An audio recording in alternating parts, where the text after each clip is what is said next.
Hi, everybody, and welcome to this week's AdEspresso Office Hours. Thank you for joining us. Now, if you've watched any of our previous Office Hours, you might have known that we cover a lot of Facebook ads. We've talked about the current state of advertising and also about lead generation in the last one. But today we're going to switch gears and we're going to talk Google Ads. So I've got some of our Google Ads experts here. So quick round of introductions. We've got Gianluca from Boosterbox, who's joined us for some previous webinars. Hi. Thanks for joining us. And you're in Italy today. I am, as you can see from the sun outside, probably. No, it doesn't matter. I'm not everyone else. And we've got Bruno, who's one of the AdEspresso consultants. He's joining us from London. Hi, hello guys. And last but not least, we've got Enrica, who's joining us from Italy as well. Yeah, hello everyone. And Enrica is another of our Google Ads consultants for AdEspresso. So today we're going to be talking about the current state of advertising in the Google world. And the first thing to think about is we get a lot of people asking us, should I still be advertising in these uncertain times? So maybe if we'd like to go around and we'll talk about that. I don't know, Enrica, if you'd like to kick us off with what you're seeing from your clients at the moment. Yeah, sure. Thank you, Paul. Well, there's no a generic reply to this question for sure, as for most questions. Clearly, there are some businesses that were forced to really lock down and stop. And so for them, it might be the case to stop advertising in case they don't have any budget for this period, and in case they're not able to reinvent their business, let's say, online. So there might be cases where you are, suggested to pause the campaigns. In general, I can say that if your business is willing to try new ways to work online, or if you're willing to at least do some activities like lead generation, for example, and brand awareness, then if you have a small budget to continue, my suggestion is to still run your campaigns and keep your account alive. That's generally speaking, let's say, but there are, of course, differences. Great. Thanks, Enrica. So, Bruno, how are you finding things? Are you finding your clients are still active? Are you getting a kind of negative feedback from users at all? What's the sort of state of play for you there? Yeah, so most of my clients are still active. I would say that the Google search volume has shifted a bit, but largely has actually remained constant. And yeah, as Enrica said, some of the businesses are responding differently to this. It's all depending if you can adapt to the situation. And for some businesses, actually are experiences and increases across metrics during this time, because if there are some business which are working in beauty and personal care, for example, I notice an increase in both search and conversion rate. So yeah, it just depends on the business you're working in and if you can manage to adapt your message during the situation. Thanks, Bruno. And Gianluca, how are you finding things? You've obviously got quite a few clients at your agency. How's things been for you on the agency side of things? Weird. First of all, I need to apologize. I'm wearing this corporate hat and a corporate shirt, but this is really my pajama, and this is why I'm wearing a hat. So that's the branding behind my image today. I think it's a weird situation, right? Because from certain perspective, as Bruno mentioned earlier, volume is shifting. You probably guys see something similar if you check what volume, the percentage of total of mobile traffic that you were getting earlier versus what you're getting now. We're back in 2011, right? So desktop is now 60-70% of the pie, even for B2C traffic. And from that shift in part, everything else changes, right? So conversion rates are dramatically different. CPCs are dramatically different. I think as a macro element that we found, there's a difference between B2C and B2B. Generally speaking, B2B takes a little bit more time to move either for negative or positive scenario, right? Because there's sort of a two-layer change. So I think for what we're seeing on a daily basis, B2B is a little bit less impacted right now, both positively and negatively. And I will assume then, hopefully when this is all over, probably B2C would also recover faster. So to summarize, I think it's more, whatever it's going to happen, it's going to happen first on B2C. Yeah, and I think we're finding the same on Facebook, is that enterprise companies are very slow to go and pivot their strategy and change their budget. So sometimes there's like a 2-week kind of lag there with B2B compared to small medium businesses that are doing like B2C that can just pivot a lot faster. Okay, so it's good to hear that most businesses are still advertising, and that's probably what we're seeing on the Facebook side of things as well. Is that some are increasing budget, some are reducing a bit. But let's go now talk about a bit more about what we're finding with the actual metrics there. Something we've certainly noticed is more people are spending more time online. It sounds like when they're working from home, they're surfing Facebook and probably a lot more blog sites as well than they used to at work. So maybe if you'd like to dig into a bit more what you're seeing on the metrics, like the cost per 1,000 impressions, cost per click, and so on. And I'm actually going to go back to Gianluca now, because just before this call, you're telling me you've got a really exciting tool that can help with some of this analysis. Yeah, exactly. By the way, every time you mention working from home, the world is divided in two types of people. People that are working from home and in reality out of office, and people that are officially out of office, but in reality are working from home, and nothing in between, right? So definitely there's a big change. That change in behavior change also CPC, conversion rate, and CPMs on Facebook. We have put together a guide that contains some R code to run a script on R. The script, by the way, it's originally made from folks at Google. That allows you to create what is called as a synthetic control group. A little bit of story here. I think it was the 70s, when in California, they created, they made smoking inside restaurant and venues illegal. Then they really wanted to check if that made an impact on reducing the number of people affected by cancer. And how do you do that, right? You cannot roll back in time and create a California where, you didn't deploy that law, or a world where COVID didn't happen in our instance. So the way to build that, you build what is called a synthetic control group. So you sort of create a parallel world with a different Italy, US, California, whatever you are, where the event that you're measuring didn't happen, right? So a parallel universe where there was no COVID. Unfortunately, we live in this one where it did happen.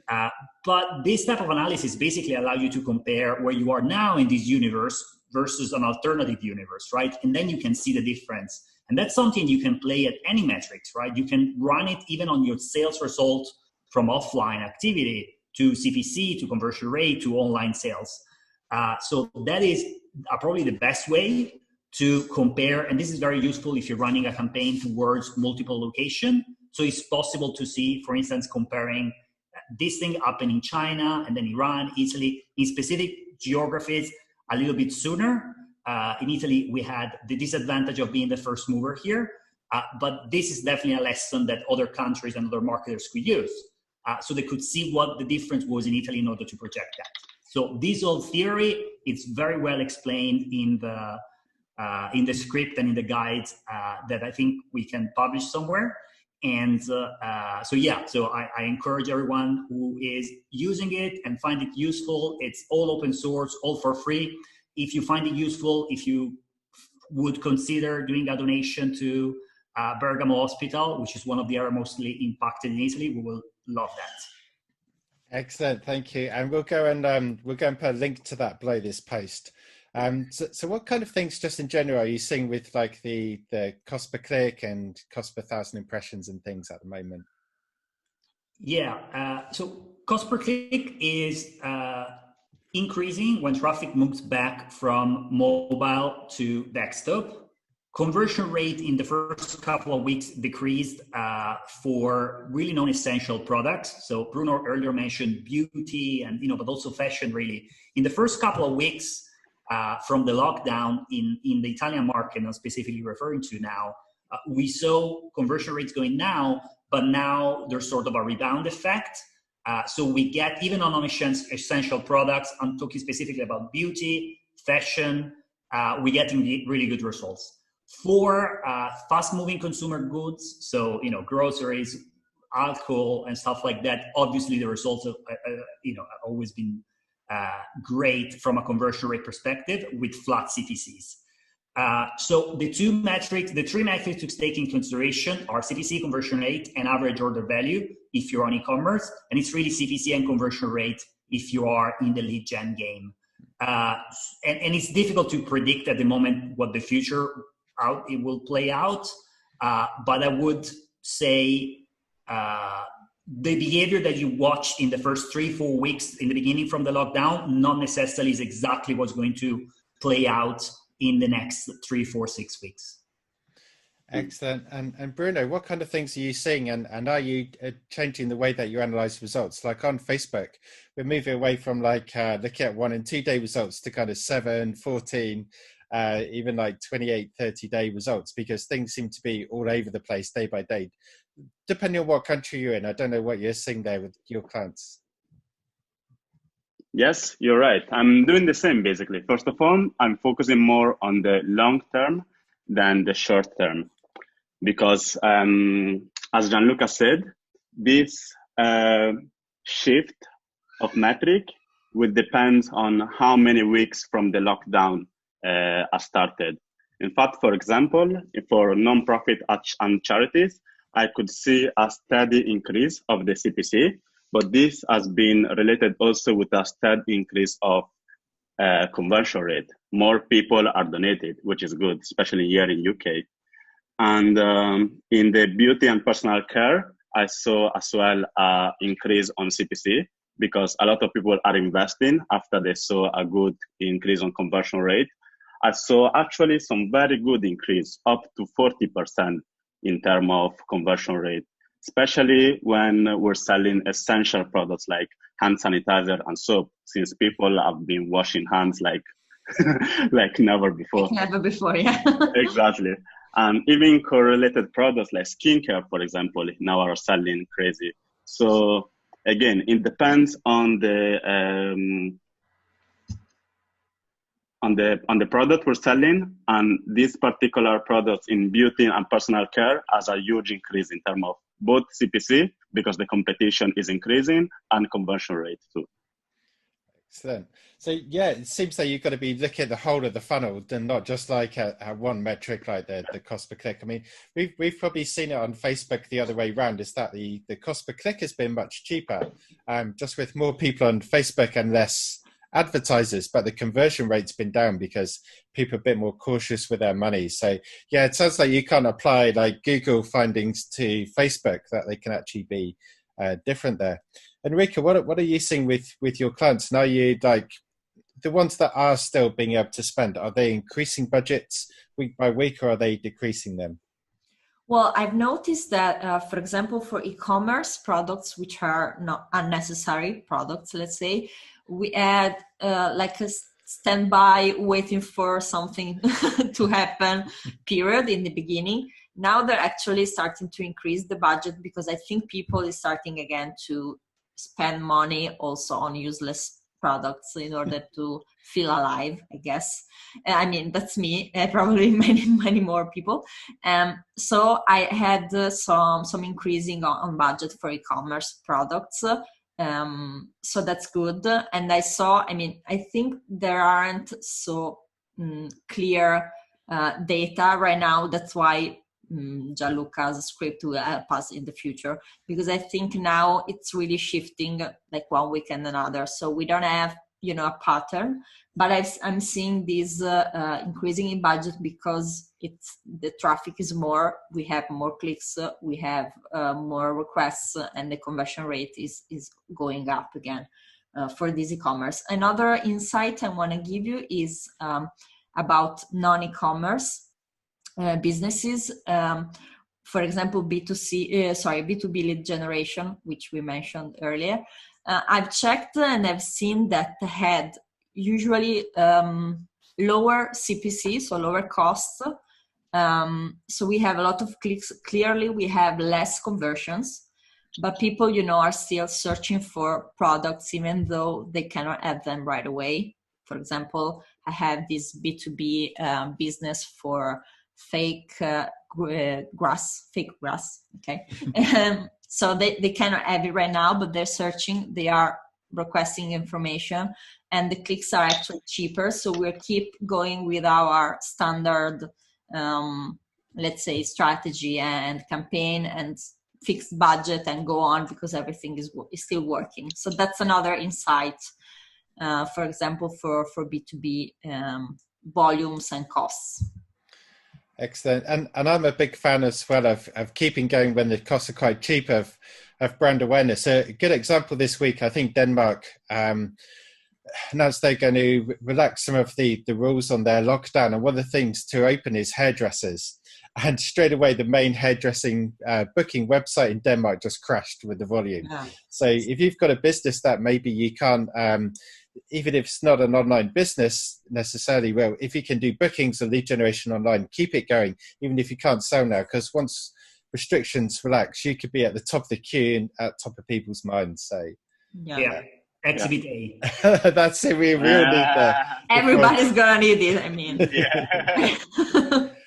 So the final question before we wrap up is, have you got any tips for businesses that might not be traditionally online businesses? Maybe they haven't really used Google Ads before, but they need to pivot their business around. I did a case study recently on the Facebook side where a business that's used to selling in bricks and mortar store had to go and pivot online. So they set up a Shopify site, set up some Facebook ads. So any kind of tips for any businesses like that? I'll start with Bruno this time, as he hasn't gone first yet. Yeah. So I would say definitely focusing on collecting leads to put at the top of the funnel, because for different industry now the competition is lower, which means the cost per click is even lower. So this could be the good moment to adapt our message, find a good lead magnet, and start collecting these leads. So as soon the lockdown is over, we're going to be at the top of the mind when the users are ready to buy. And another important thing to consider in Google Ads is that if we stop our ads, we might lose our rank position when we're going to enable our ads again. So the truth is that if our competitor find an angle and a different message during this period, after the lockdown, we might be left behind, and we don't want to be left behind.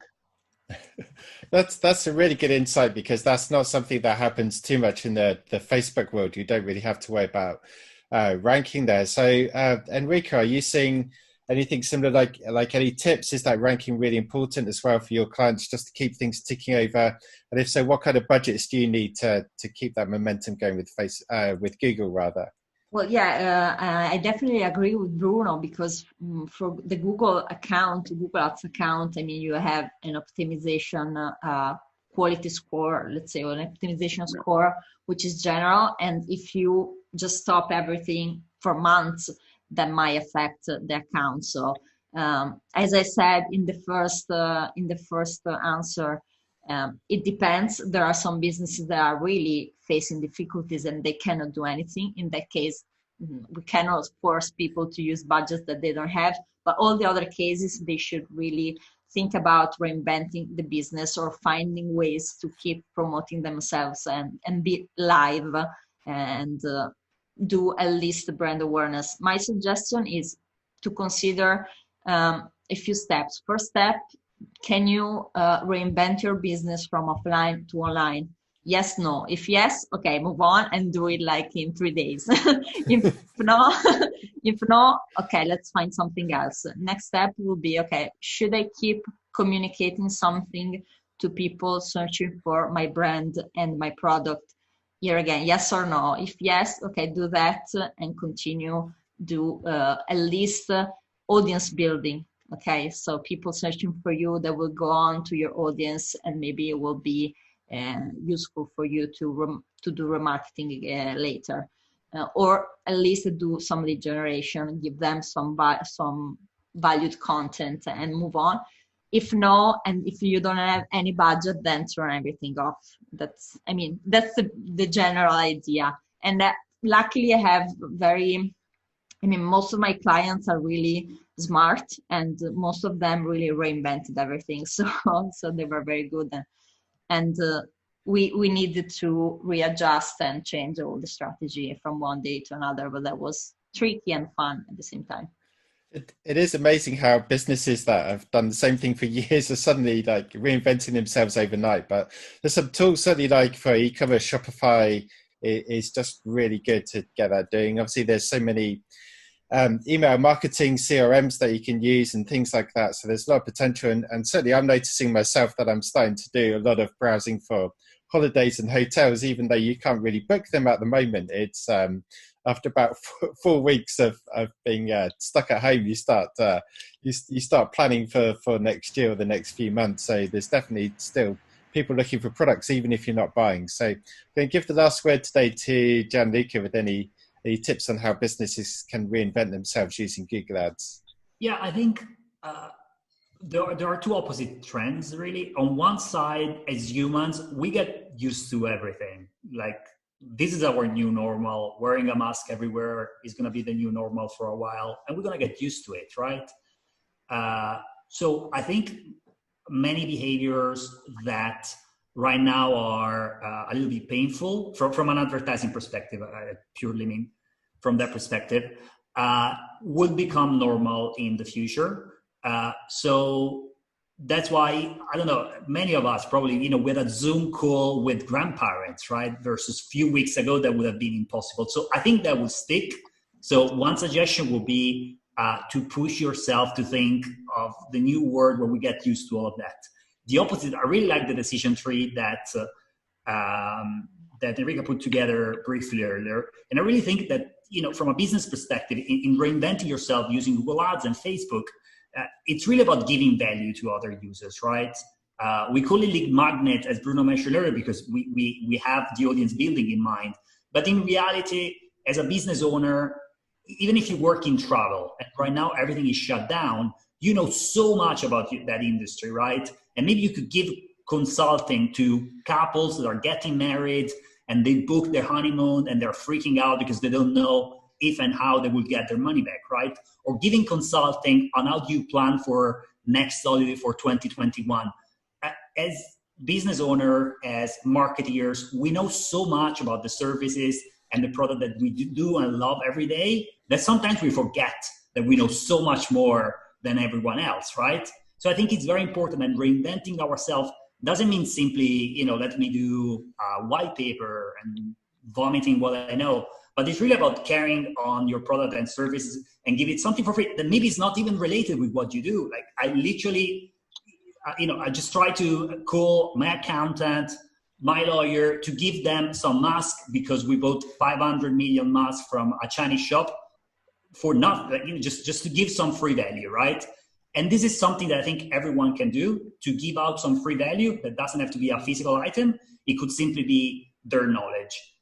And when we're going to get out of this nightmare that we're all living, I think we will all remember the people that help us going through this, right? So we call it upper funnel in marketing land, but it's really building your brand and then getting people to know you for who you are. At the end of the tunnel, I think people will remember. Yeah, I think that's exactly what we're seeing on the Facebook side, is that kind of brand awareness, that brand building. You're going to come out this stronger, especially as, unfortunately, some businesses, your competitors aren't going to make it. So if you want to be coming out this stronger, things are going to change very fast, then keep some of that advertising going if at all possible. So thank you all of you for joining me today, and thank you everybody that's watched. And if anybody's got any questions, just email me, paul@adespresso.com, and I can pass on any messages to anybody else. So thank you everybody for joining me today. Thank you. Thank you, Paul. Thank you, guys.